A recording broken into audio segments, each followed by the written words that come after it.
Pour commencer, nous allons transformer un NXA classique en NXA limite et pour la démonstration, on prendra un NXA 4400. Il est déjà connecté au PC qui fait tourner Clarnet Manager. Il apparaît donc ici dans la liste des appareils connectés et non utilisés. Je le charge dans mon projet et je vois ici apparaître l'information dont je vais avoir besoin, à savoir l'Ethernet MAC, c'est-à-dire l'adresse MAC physique de l'appareil. C'est avec ce numéro que je vais pouvoir demander à MID l'information pour le transformer en 4BC ou NXA limite, en sachant que je vais obtenir un code de déblocage qui est un code unique qui est lié justement au MAC de l'appareil, le firmware et un fichier d'exemple. On a reçu une adresse MAC, on va générer un code qui va permettre de développer et de déverrouiller le NXA limite. Ok.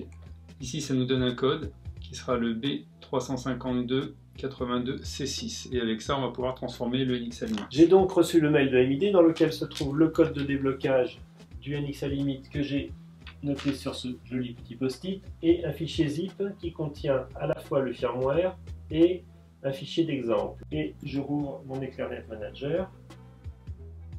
Ici, je clique droit sur mon ampli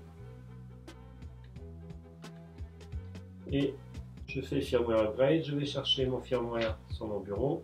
Il est là.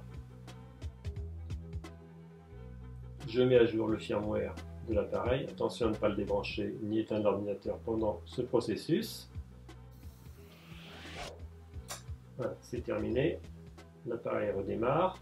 Il est maintenant déconnecté puisque ça n'est plus un NXA 4400 classique, mais c'est un NXA 400 limite ou 4BC qui apparaît donc dans la liste des appareils non connectés. Je vais en profiter pour charger le fichier d'exemple et je constate que la connexion a un point d'exclamation et un petit cadenas, ce qui indique qu'il est verrouillé. Je vais donc à nouveau cliquer droit sur mon amplificateur et sélectionner Enter Password, ce qui me permet de saisir le code que j'ai noté sur le petit papier, en sachant bien sûr que chaque code correspond à un seul NXA.